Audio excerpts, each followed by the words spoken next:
Kentucky Route Zero is a point-and-click narrative-focused game developed by Cardboard Computer.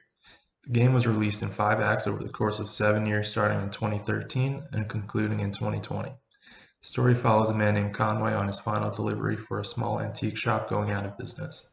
Along the way, he meets new characters who decide to join him for the journey while navigating the mysterious Route Zero.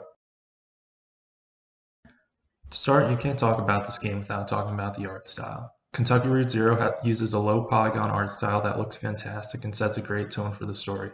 When navigating the levels, they fold and unfold as if they were alive. It makes for a unique visual experience that can leave you awe-inspired at times. This game is a great example of a game that will always look great regardless of the technological advances in graphics. The next thing you'll probably notice is the sound design and music. Again, it is unique and simple, but adds so much to the atmosphere of the game. At times it's creepy or mysterious, sometimes it's somber and beautiful.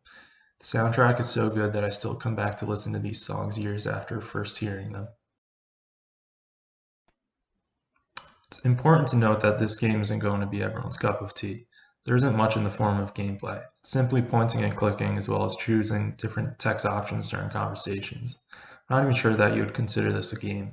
To me, I'd say it's more of an interactive novel, and it's great for what it is. The story is one that I think is perfect for the times we're living through in the USA. It covers the loss of small-town America and the businesses that come with it. It shows how people have grown apart and are strapped with debt and must throw their lives into their work. This story is an American tragedy. The player will get to choose the text options for different characters, and it lets you leave a small mark on who these characters are, their personalities, and their backstories.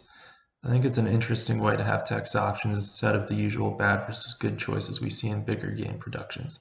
Kentucky Route Zero allows you to add a bit of yourself to these characters, and it allows you to define who they are. Of course, this game isn't perfect. It does have some flaws. There are some pacing issues, particularly with the interludes in between acts. Some of the interludes drag on for a long time and don't necessarily add a whole lot to the story or the main cast of characters. They mainly just foreshadow the events to come in the next act. Another problem I have is that as the story progresses, there are too many new characters introduced, and I was left wondering if I was supposed to know who these people were.